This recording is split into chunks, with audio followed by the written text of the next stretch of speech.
Change. Change. Change. Change can start with me. With me.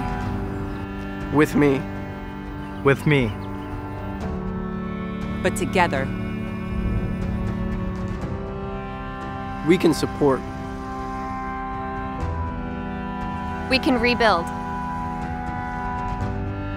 We can transform.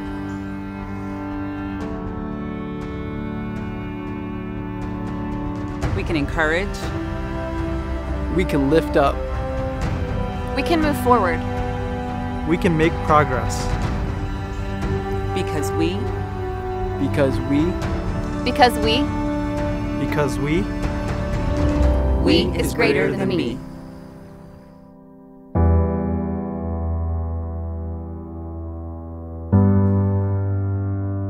Hey everybody, welcome to Real Church for Real People. You glad to be here today? Come on, are you glad to be in church today? What a great day. Yeah. And for all of you who are in the room, welcome. For all of you who are gathering online with us right now, we're so glad that you're here. Everyone here in Newark, will you help me let everybody online know we love them? Come on, give it up. Yeah. And as you heard, if you are new to our church, we're kicking off a brand new series this weekend, which means over the next 4 weeks during this series, you have a great chance to kind of get a feel for what we're all about. And the big idea behind this series is that for so many of us, when we start to learn what Jesus asks of us and expects the steps that he expects us to take as we follow him, it starts to feel impossible. We can hesitate because it seems overwhelming. So what happens for many of us, wherever we are spiritually, is when we first hear about this Jesus and what faith in him could be like, it's great. I mean, the promises he makes to us, and we realize that he can help us with the things that we need, help us live a better life, make the most of our lives. All of that is great. But then Jesus turns around and asks us to live a life that helps everybody else. And that's where it can start to feel overwhelming. I mean, that's a lot, right? Like, where do we even start? There are so many needs out there. And how do we make sure we don't get in over our heads? And have you ever felt this way? Like, you want to make a difference with your life. You want to do something to serve others, but you have so much going on in your own life. Anybody ever feel that way? And maybe you even wake up in the morning and go, okay, today's the day. Not going to be selfish today. Going to be generous. Going to help others. I'm all about that. That's what I'm going to do. Going to be just like Jesus. And 1 minute, 38 seconds later, you're wondering, where did that decision go? Life got complicated and things kind of pressed in on me. And it can feel, honestly, I talk to a lot of people who feel this way. Again, wherever you are spiritually, whether you're brand new to the faith thing or taking your first few steps or years along the path, so many people feel overwhelmed and discouraged by this weight of trying to live the kind of life that Jesus described, what it looks like to really follow him. And I think for many of us, that feeling of being overwhelmed actually comes from an assumption that we're supposed to follow Jesus alone. That faith is this hyper-individualistic, private thing where it's just us and Jesus. And we think, I've got to carry all of this weight. I've got to learn how to grow spiritually, and I've got to do all of this alone. But the truth is, that's not the picture of a spiritual life that Jesus actually painted. And over the next few weeks, if you'll lean in during this series, we're going to get a new perspective. And we're going to start today with probably one of the most, if not the most challenging parts of the series. So if you're an 80s or 90s kid, you might remember Where's Waldo? Anybody remember Where's Waldo? Any Where's Waldo fans in the house? All right.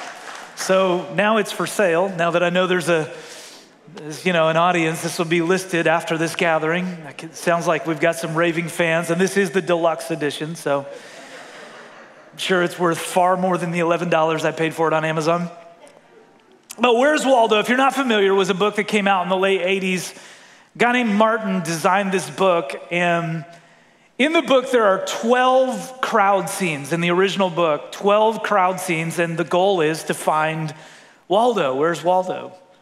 And by the way, as a kid with ADD, I never found Waldo, just spoiler alert. I'd get about 3 minutes in and be like, oh, squirrel. I just never had the focus. But the book is really interesting because it took the author and the illustrator 2 years to draw those 12 scenes. Some of them took him 8 weeks of drawing every day because they're so complicated and complex. And he said he would actually draw the scenes in the book, and then at the very end, he would kind of figure out where Waldo needed to be. And it's a challenge to find him in the book. And I think a lot of us have asked the question, especially in the harder moments of our lives, where's God? When the crises are building around us, when the crowds are pressing in, when our lives get complicated, the stories of our lives become crowded with all kinds of circumstances maybe we didn't expect, we ask the question, where's God? And earlier this year, Easter weekend, actually, I talked about that, this where's God question. And I said during that message, made the case that if we want to find out where God is, we need to look at Jesus because Jesus fully reveals God. Jesus is God in a body. Jesus is God finally getting through to us everything he ever wanted us to know about himself. And that's great, but then the question, I think the follow-up question for many of us is when we see Jesus for who he is and we start following him, the question is, well, where's Jesus? And many of us have found Jesus, we put our faith in him, and if you're here today, if you're watching online right now and you haven't taken that step yet, I'm not here to twist your arm, but that is my prayer for you because I think it's the most important decision you'll ever make, to follow Jesus. But many of us have made that decision, yet we're trying to figure out now on a daily basis, how do we keep Jesus in our sights? Put it another way, at any given moment in our day, where is Jesus most likely to be? And we're gonna jump into that question as we kick off the series, and to find out the answer to it, we're gonna go to a book that God gave us that sometimes we call the Bible, but could just as easily be called, Where's Jesus? Because every page of it, every chapter, every story, if you look closely enough, Jesus is there. And what we're gonna do is fast forward all the way to the end, not just the end of the Bible, but the end of our lives, the end of the world as I know it, where we feel fine. I'll give you a minute. We're gonna go all the way to the end. Okay, obviously no one's ever heard of that band. I thought everyone had, but we're gonna go all the way to the end, and we're gonna look at the end of the world as we know it. Jesus talked about this a lot. In fact, if you are new to the Bible, you start reading the biographies of Jesus' life, the Gospels, you're probably surprised how many times Jesus kind of takes a left turn and starts talking about the end of the world. And he says we should be ready for the end of the world. We should live our lives prepared for the end of the world. He tells us what it will be like in the end. And in one place in particular, Jesus describes how at the end of the world as we know it, he's gonna return. And we'll see him with our own eyes. He won't just be Jesus we read about in a book anymore. He won't be just Jesus whose presence we feel when we gather together like this. As powerful as that is, he's gonna be visible, physical, Jesus standing right in front of us. We'll see him with our own eyes. And when he returns, he is gonna tell us where he was the whole time.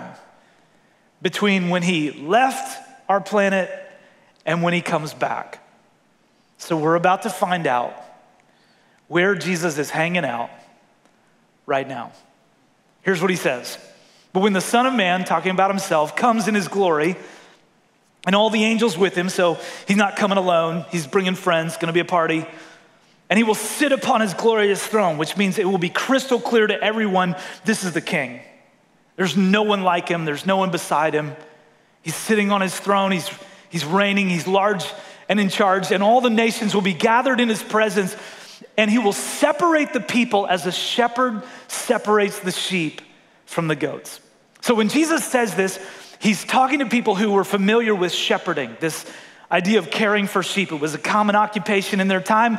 Many of them were shepherds, and if they weren't, they passed them on their daily commute. It was a very common thing. And Jesus referred to himself as our shepherd often. What does that mean? It means that Jesus leads us, he protects us, he corrects us, he provides for us, and he makes sure we get to our destination. It's this simultaneously tender yet fierce description of who he is in our lives. He's gentle and patient with us. He takes his time with us. He nudges us. He prompts us, but he also isn't afraid to pull us close when we drift away. He corrects us when we need to be corrected, and always with the goal of getting us to a better destination than we would ever arrive at on our own. And here's what Jesus says. That when he returns as our shepherd, again, no longer just Jesus we read about or Jesus whose presence we feel, or Jesus we pray to, but Jesus right there in front of us, he's gonna separate the people like a shepherd separates the sheep from the goats. The sheep belong to the shepherd, but the goats do not. So the sheep are people who recognize the love and authority of the shepherd, Jesus. They spend their lives following him. They're not perfect, but they listen to him. They submit to his leading. When they fall down and stumble, they get back up and they run toward Jesus again. He's their shepherd. They're his sheep. They belong to him. There's a relationship there. But the goats live a completely different life. They spend their lives doing their own thing. And I want you to know, the way they live their lives, it's bad. Just checking to see if you're listening. So the goats are doing their own thing. They're rebellious, they're stubborn, they're selfish. They might show up around the sheep from time to time. And by the way, in another place, Jesus made it clear that it's not always easy for us to tell who the sheep are and who the goats are. We probably shouldn't go around judging all the time. We should leave it to him. But he also says, hey, it's gonna be clear one day. I'm gonna come back, I'm gonna make it very clear. These are the sheep, they listen to my voice. We had a relationship. These are the goats, they were off doing their own thing. They didn't listen to me. They thought they could do life better on their own. Okay, you got the picture? Sheep, goats. And he will place the sheep at his right hand and the goats at his left. Then the king will say to those on his right, the sheep, the people who listen to his voice, come you who are blessed by my Father. Inherit the kingdom prepared for you from the creation of the world. So this is a big moment. It's the end of the world as we know it. Here's Jesus. He's standing in front of the people. He separates the sheep from the goats, and he says to the sheep, the people on his right hand who followed him, come on, I'm giving you the entire kingdom. It's all yours. It's your inheritance. Why? Here's why. For I was hungry and you fed me. I was thirsty and you gave me a drink. I was a stranger and you invited me into your home. I was naked and you gave me clothing. I was sick and you cared for me. I was in prison and you visited me. And this is a bizarre moment for the sheep. They're thinking, what? How's that even possible? And so they reply, Lord, when did we ever see you hungry and feed you? Or thirsty and give you something to drink, or a stranger and show you hospitality, or naked and give you clothing? When did we ever see you sick or in prison and visit you? The sheep are going, we think we would remember that, Jesus. If you had shown up, if we knew it was you who was hungry or thirsty or in need in some way, we would remember. There's no way we missed that. When in the world did we ever see you in need? And the king will say, I tell you the truth, when you did it to one of the least of these, my brothers and sisters, you were doing it to me. That's where I was the whole time. When Susie, my wife, and I first started the church, we used to pick up an elderly woman who lived in Wilmington every Sunday morning. And we would bring her to church with us. And she's an incredible lady, but she was poor and she was blind, completely blind. And we would pull up in front of her house on Sunday mornings early, and we would wait a moment or two, and the front door would open, and she would come out with her cane, and I would jump out of the car, and I would run up to the steps of her row home, and I would give her my arm, and we'd walk together to the car, and I'd open the door and help her inside, and our kids were buckled in there, and Susie was in the car with me, and we would drive her, bring her with us to church, and then when church was over, we would take her home with us. And she had an amazing sense of humor. In fact, we would kind of banter in the car, and I always thought I had a good zinger, and then she would one-up me. And she didn't complain. In fact, it was months into that experience that she first started opening up about how she lost her sight and what her life was like, how she had family members who would go through her purse and steal her money, take advantage of her. And for several years that continued, and then she moved away. And years later, as I think back on that experience, I can hear the whisper of Jesus. I never really got it at the time, but I can hear the whisper of Jesus saying, Mark, that was me. You thought you were giving her a ride to church. You were actually giving me a ride to church.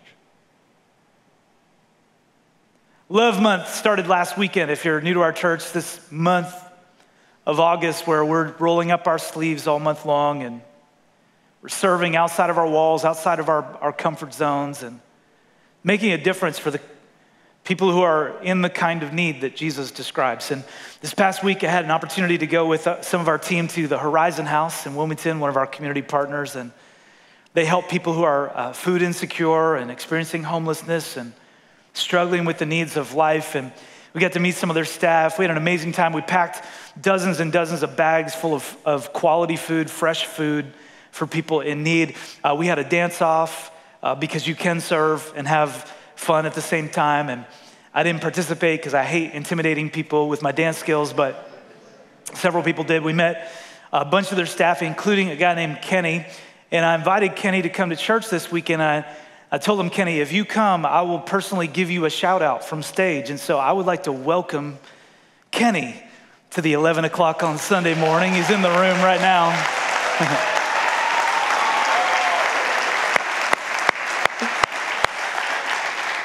And Kenny shared a little bit of his story, what brought him to the Horizon House and how he started working there. And then he showed us that he can dance like nobody's business.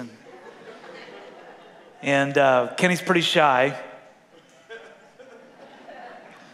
But we had a great experience. And when I was walking out, we were leaving, there were people sitting on the curb outside of the Horizon House waiting to be served and have an opportunity to get food and toiletries and things that they needed.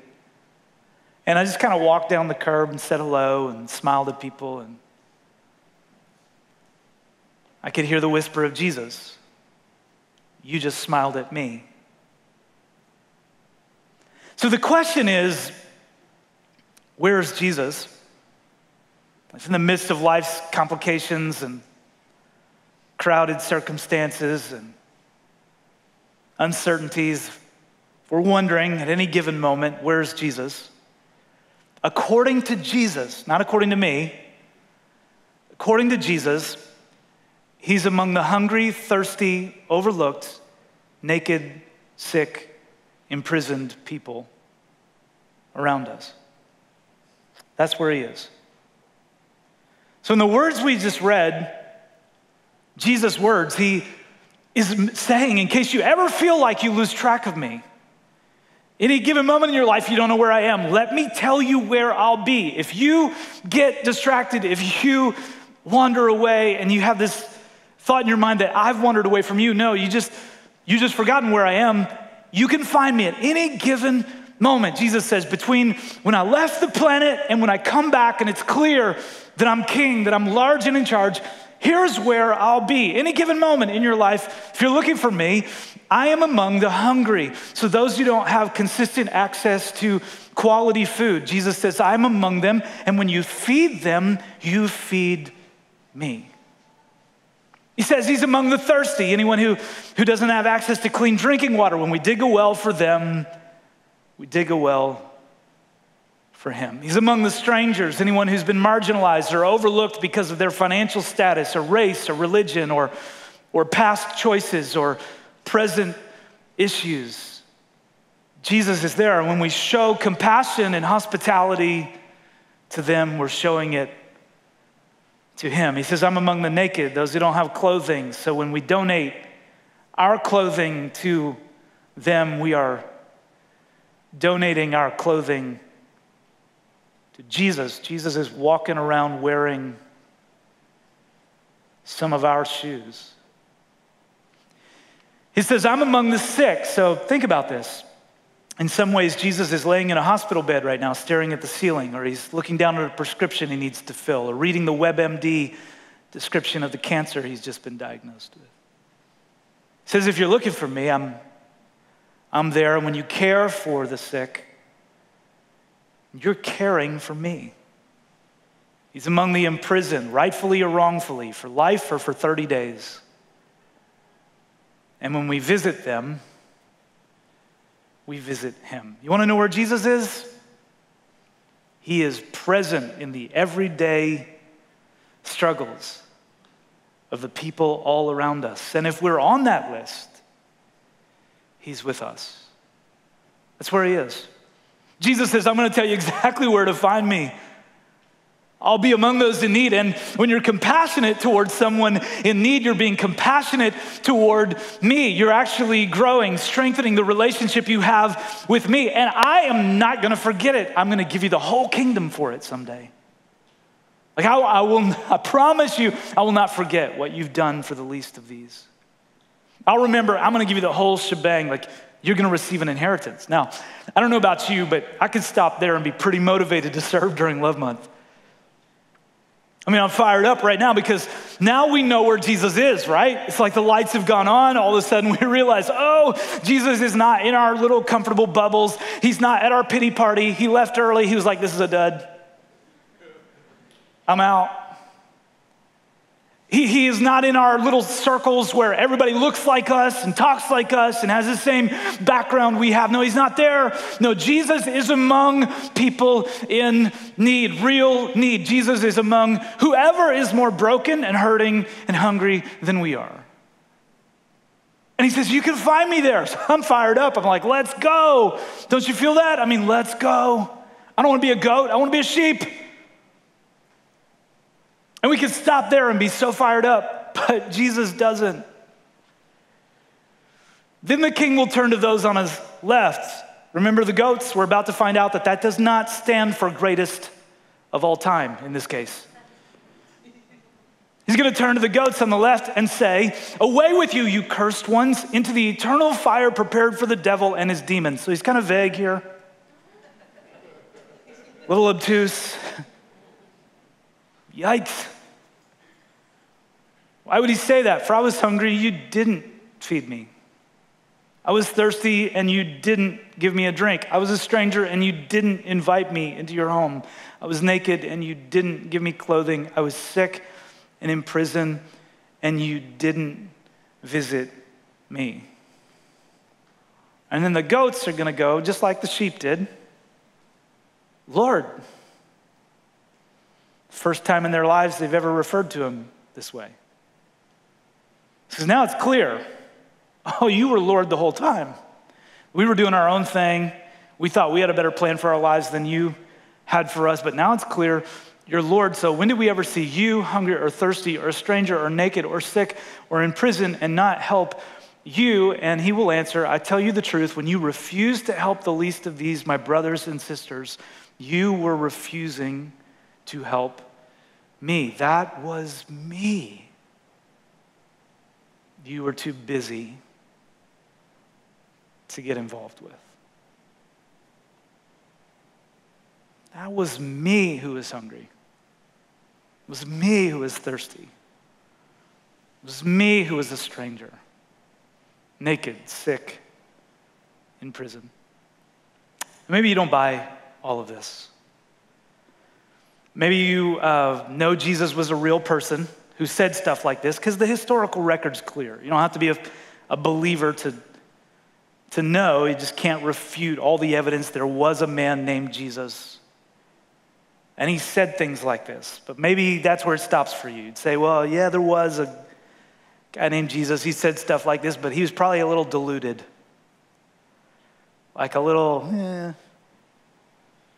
Or maybe you would say, hey, I believe Jesus was a good teacher. Some of the stuff he said, very wise, very helpful. Like some of it is a great, thing to put at the bottom of my emails. Or it's just like I think some of what Jesus said was really good, but you got to pick and choose because sometimes he would exaggerate for effect. And this is one of those times, eternal fire. Ah. That can't be right. I like nice Jesus. Or maybe you're thinking, hey, I get it and I believe him and I'm good because I think it was last year, might've been the year before, I donated some food to a cause and I'm pretty sure it was a good cause. I don't remember what it was, but I can tell you one thing, it wasn't that expired food like my cheapo neighbor. It was the good stuff. And if that's where you are, I respect where you are, but I'm just telling you, I can't find comfort in any of that. So for all of us who are uncomfortable right now, I'm with you. Jesus' words make me uncomfortable. Like I'm not framing this and putting it in my family room. It makes me uncomfortable. Why? Because I know Jesus wasn't deluded.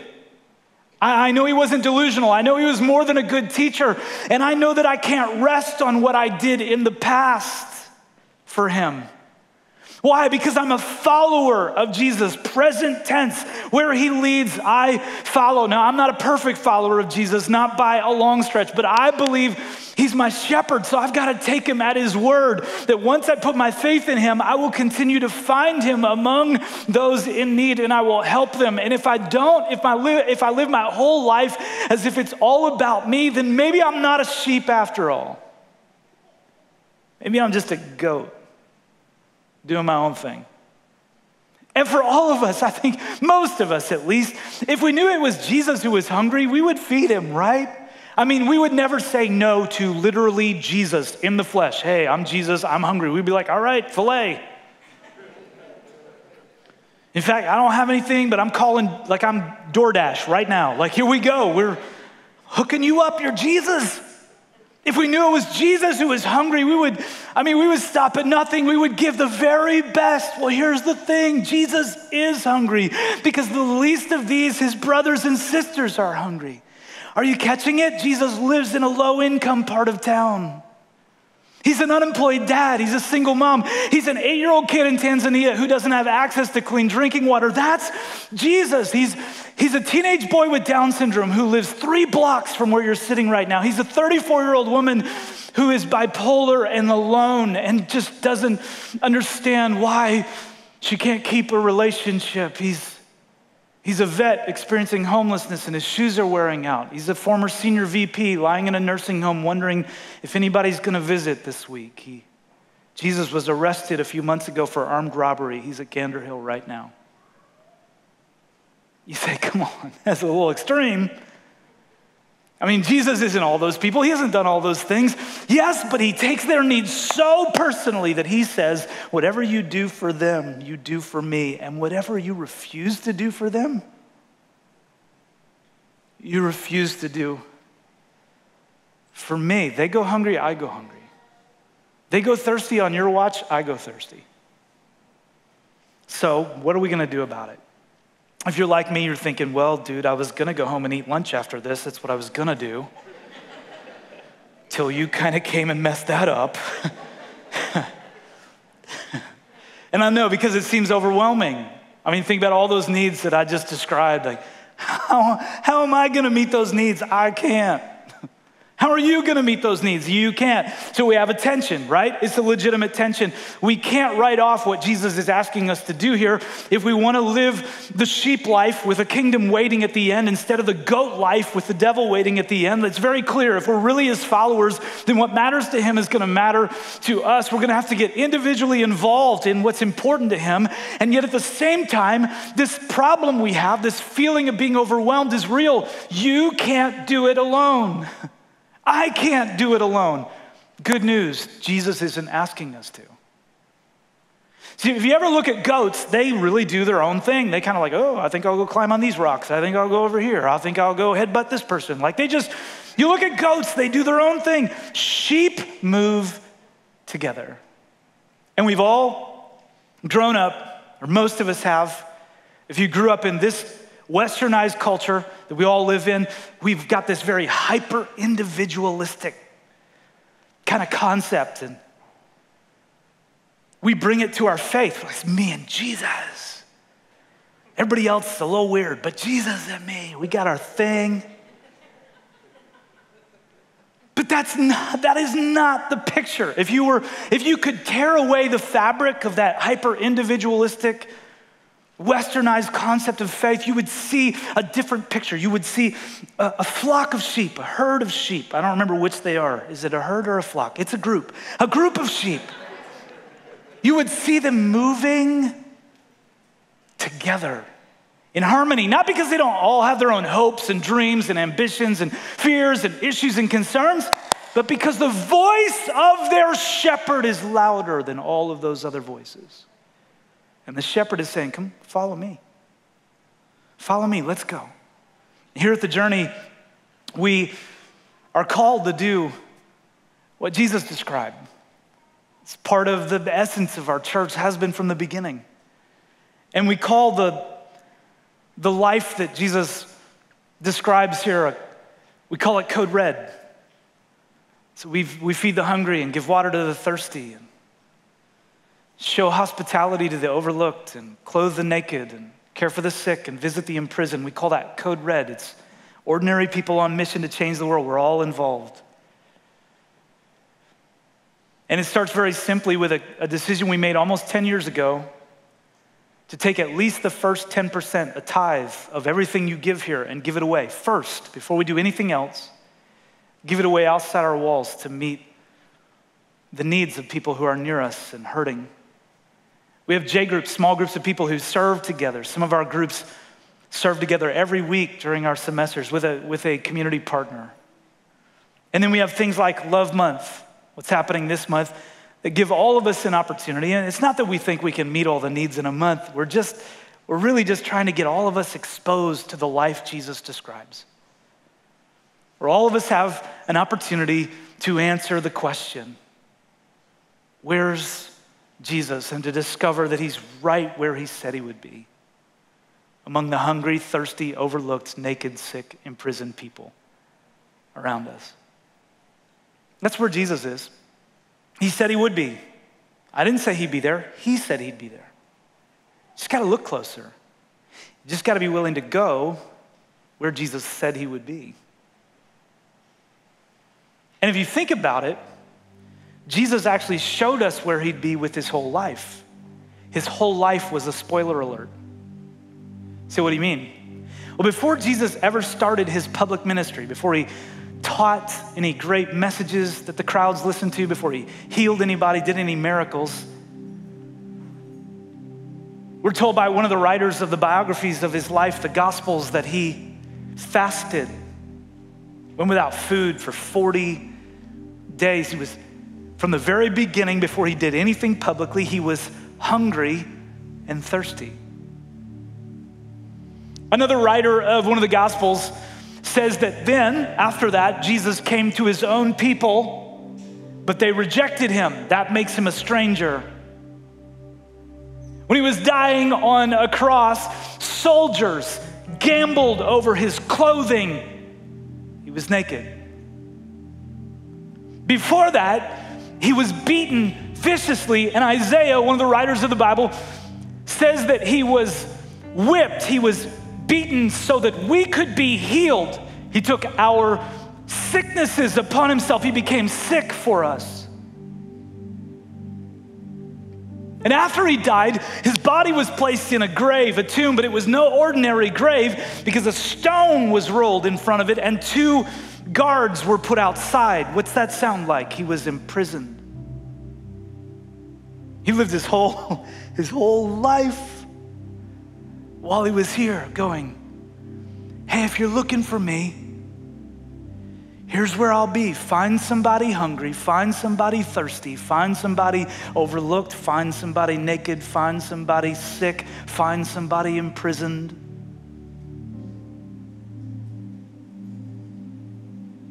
That's where I'll be.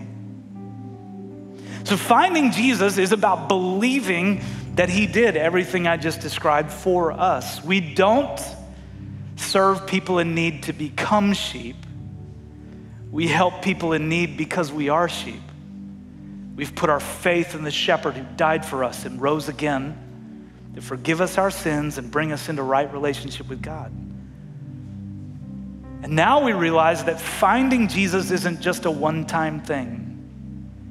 It's about putting our faith in him, but then it's about continuing to find him every day when our own problems and our own issues and our own priorities crowd in around us. It's about looking for Jesus in the place that he said, insisted, was clear he would be. Where's Jesus? Right where he said he would be. He's among the hungry, thirsty, overlooked, naked, sick, imprisoned people around us. And anything we do for them, we do for him. And what we refuse to do for them, we refuse to do for him. And none of us can meet those needs alone. But we is greater than me. Together we can do more. And so this first weekend of the series, all throughout this month and the next 4 weeks, we're gonna talk about all of the ways we can grow in our faith together. But this first week, I'm inviting you, step out of your comfort zone and to help those who are near you and need you with a few other people together during Love Month. Let's go find Jesus. And if you're here in the room right now, would you just lift a hand and hold it up high? If you'd say, hey, I know I can't do it alone, but I want to be a part of something like you just described. Some part of me realizes that's how I was meant to live. If you're watching online right now, give us a hand raise emoji in the comments. Let us know you're in. And then I'm going to invite you to do this right where you are. Open your heart up big to Jesus. Come on, make space for the shepherd's voice. Let's pray. Jesus, you're right where you said you would be. And as much weight as we feel on us because of what's going on in our own lives, how overwhelmed we feel, maybe disappointed we feel, distracted, stressed out. I felt all those things just this week. You are reminding us today where you are. There's somebody with a need greater than ours.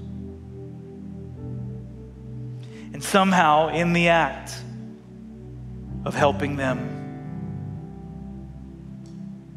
I find the life I was always meant to live for you. So Jesus, give us the courage as a community of faith. Follow the voice of our shepherd.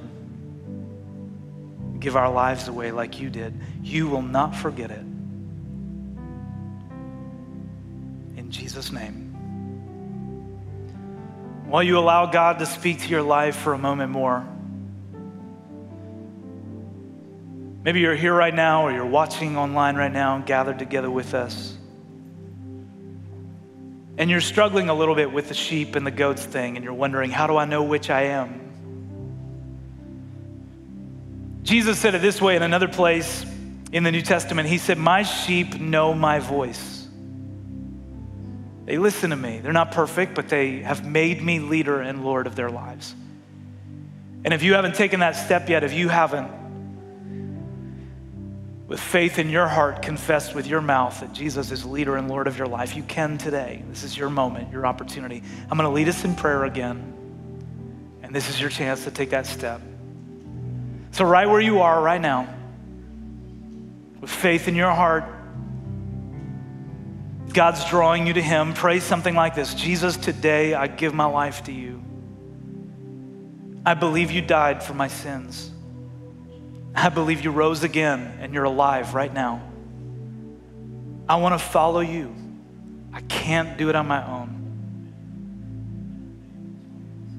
But I believe when I say yes to you today, you're going to give me the power to live for you. And if that's you, if you're here in the room, if you would say, that's my prayer, while everyone around you stays focused on God, will you just lift your hand and hold it up high? There's something powerful about that. It's a simple step. Yeah. Gathered online with us right now, type the word faith in the comments. A simple step. Just let us know, that's me. I'm taking that step today, putting my faith in Jesus. And then everybody, will you help me? Come on, let's give our God thanks and let's celebrate him together.